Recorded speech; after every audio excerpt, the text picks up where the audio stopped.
Here we'll just go through, just making a short little video on the deck that we're running through. So this deck is called DFW. That is for Dodrio, a fighting Pokemon, so Hitmonchan typically, and Wigglytuff. So the main thing we're doing here is that we want to use Dodrio typically for this power, this retreat aid power, so we can cycle through our Pokemon quickly and we can get attackers that we need to get the job done.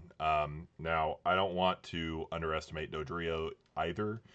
Um, One of the things, if you start with the Doduo, which I would recommend if you have the option, because it's got that free retreat, you can take a couple of hits with the Doduo and then go back into the Dodrio, and you can use that rage attack. So getting damage on Dodrio isn't necessarily bad.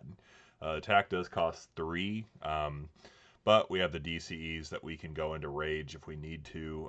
Typically, though, this is not one of our main attackers. We're just using it for the power. Going to our main attackers, we do have the Hitmonchan.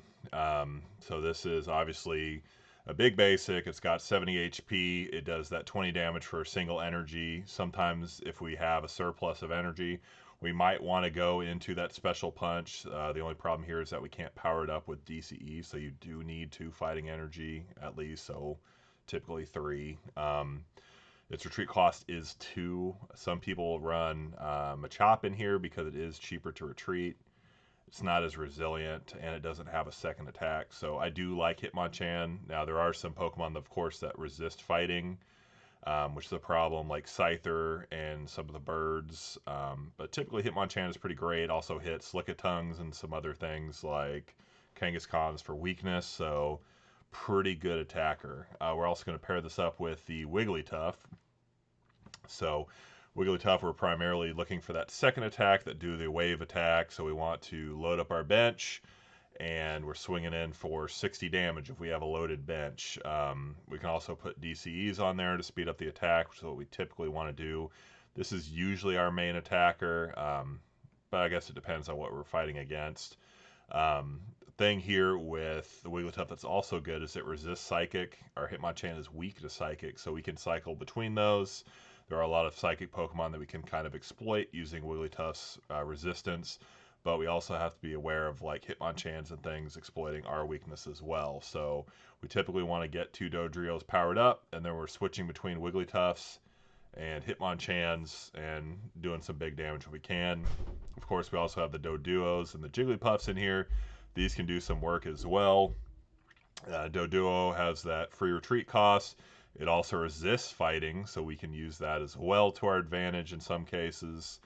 And Jigglypuff, like we said before, like the Wigglytuff, has that psychic resistance. It also has that pound for 20, which is good if we run into Mr. Mime. So this is a Mime killer for sure.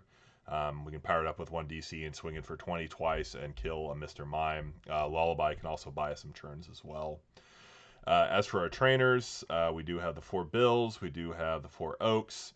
These are our draw cards. You're going to see these in most decks, obviously. We do run 1 computer search if we do need to find something. Retrievals are always good because we want to have kind of a surplus of energies so that we can always be swinging in, always be hitting. Gust, so that if the opponent does manage to get one of the Pokemon that we're chipping in damage on, and we can't knock it out in 1 or 2 hits, we can bring it back and kill it. Item Finder, like we said, we can bring back those Gusts or bring back something else we need. Item Finders go in every deck. Lass, this is a good card for if we do manage to play out a bunch of our stuff. We can Lass, lock our opponent's hand, cast them unawares, shut down their hand. We can also hold this in the cases where we are playing against Stall and we're not quite over the finish line, and we can buy a bunch of more turns if we recognize Stall. We might see this kind of used in its second mode. Plus power is always good because something like Wigglytuff, it can do 60 on its own. If we put a plus power on there, it's hitting for 70, so we can knock out a lot of Pokemon are at 70 or less. Trader, because we do have 2 stage 1 lines. Our other deck didn't have any evolution Pokemon in there, so we do kind of need to get set up with Pokemon Trader in some cases so we can find our Wigglytuffs and our Dodrios. Having those 2 Dodrios really make our deck work because Wigglytuff and Chan retreat for 2. So if we can get 2 going, we're treating for free, and we can exploit Pokemon weaknesses, etc. Last thing we only have 3 super energy removals. We don't have any other removals because we have to make room for other Pokemon, so we have to go kind of light on the removals. If we have to cut things, super energy removal is pretty good because just because it's more efficient. It's 1 card and it can take out 2. I mean, you're trading 2 for 2 because you are ditching an energy, but we want to shut down Pokemon that are using lots of energy, like rivals, Scythers, other Wigglytuffs, things of that nature is what the super energy removal is for. And then just kind of round things out, of course, we need energy. We have a little more. We have 1 extra than most decks run, just because we always want to be attacking. So we have the typical 4 colorless and 13 fighting. So more of the story is always be attacking, get those Dodrios powered up, and let's take some knockouts. Let's see you in the matches.